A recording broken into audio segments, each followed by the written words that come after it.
وَكَذَلِكَ جَعَلْنَا لِكُلِّ نَبِيٍّ عَدُوًّا شَيَاطِينَ الْإِنسِ وَالْجِنِّ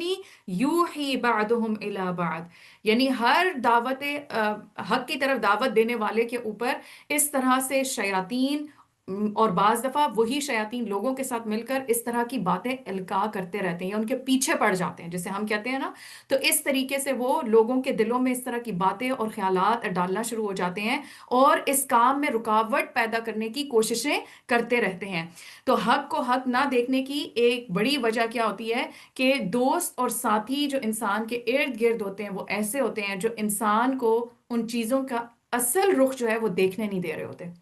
اور یہ بعض دفعہ شیاطین میں سے ہوتے ہیں جو پھر وسوسے اور خیالات انسان کے دل میں ڈالتے ہیں، اور بعض دفعہ یہ انسان ہوتے ہیں، ٹھیک ہے، جو وہی چیزیں آ کے اپنے ساتھیوں کو وہ اس راستے میں رکاوٹ پیدا کرتے ہیں اور ان کو وہ چیزیں نہیں کرنے دیتے.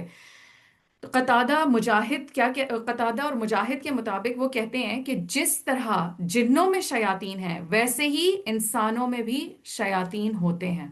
تو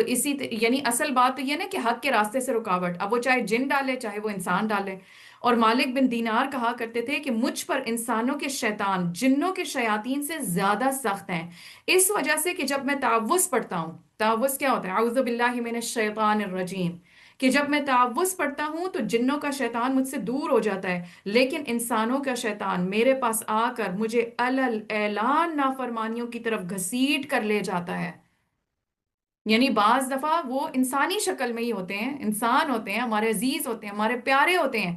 اور ہمیں حق بات کا پتہ ہوتا ہے، لیکن ہم ایسے لوگوں کی باتوں میں آ کر پھر ہم غلط کام یا نافرمانی کا کام ہمیں مال علم ہونے کے باوجود ہم کر جاتے ہیں.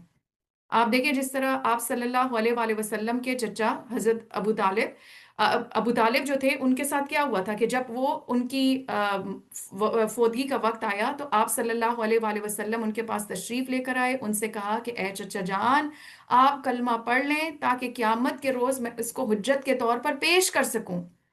لیکن اس موقع پر عبداللہ بن امیہ اور ابو جہل آپ صلی اللہ علیہ وسلم کی آمد سے پہلے وہاں پہ موجود تھے،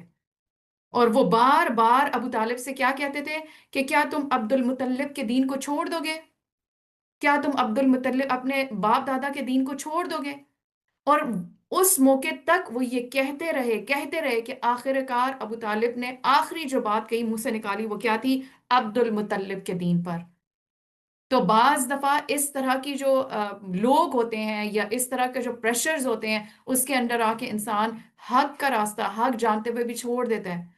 تو ہم بھی جب دین کے راستے پر آتے ہیں اور ہمیں اللہ تعالیٰ اس کا علم دیتے ہیں اور بہت سی چیزیں بہت سے احکامات ہمارے سامنے واضح ہونے لگتے ہیں، تو پھر ہمیں اس معاملے میں احتیاط کرنی چاہیے اور اس بات کو سمجھنا چاہیے کہ مختلف طریقے سے یہ پریشرز آ سکتے ہیں. بعض دفعہ وسواس کی صورت میں کہ ہمیں اس راستے سے ہٹایا جائے، اور بعض دفعہ اپنے ہی پیارے رشتہ دار ہوتے ہیں،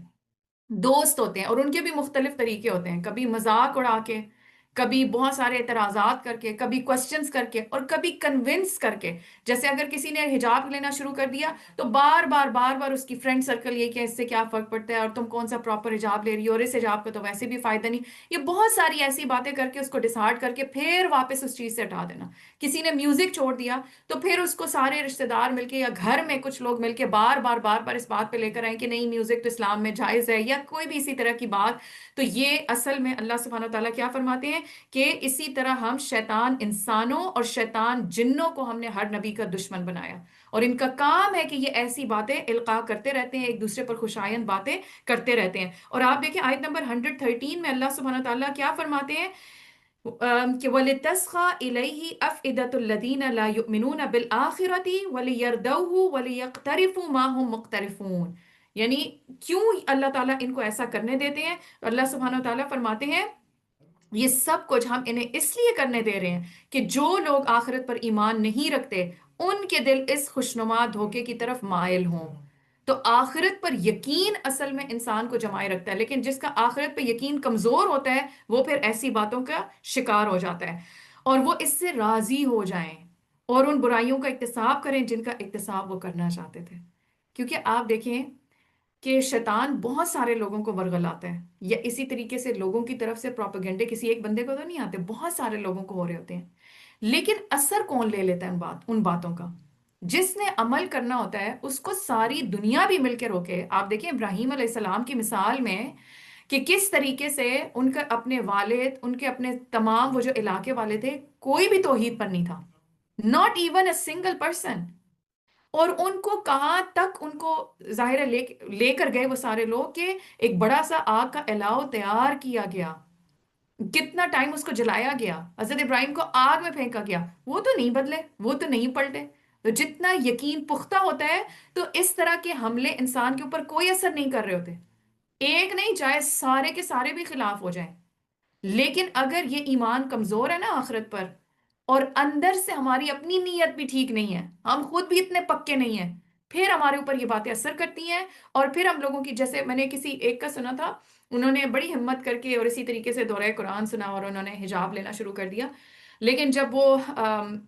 پک اینڈ ڈراپ کے لیے اسکول جاتی تھی تو کچھ لوگوں نے کامنٹ کرنے شروع کر دیے. دیکھیں اس لیے ہمیں بہت احتیاط کرنی چاہیے. میں کہتی ہوں ہم خود عمل نہیں کرتے نا، وہ ان اٹ سیلف چلیں ایک مسئلہ ہے، لیکن ہمیں اس معاملے میں بہت احتیاط کرنی چاہیے اور اللہ سے ڈرنا چاہیے کہ جب ہم، جو شخص اس راستے پہ آ رہا ہے، میرا ایک جملہ اگر اس کو اس نیکی سے روک دے گا تو وہ جتنی دفعہ یہ نافرمانی کرے گا اتنی دفعہ اس کی نافرمانی میں بھی شامل ہوں. تو یہ جو ہماری عادت ہے نا، لوگوں کے اوپر تنقید کرنا، لوگوں کا مذاق اڑانا، ہمیں بعض دفعہ پتہ بھی نہیں ہوتا کہ اس کا اثر کہاں تک ہو جاتا ہے. تب آپ دیکھیے کہ انہوں نے اس کو، اچھا رمضان آ گیا ہے، اچھا یہ تم نے حجاب لے لیا، اچھا یہ رمضان کی وجہ سے لیا ہوا، اچھا رمضان کے بعد اتر جائے گا، اچھا بڑے تو تم حجابی ہو. اچھا انہوں نے کہا کہ میں کچھ دن سنتی رہی، پھر مجھ سے برداشت نہیں ہوا، میں نے اتار دیا.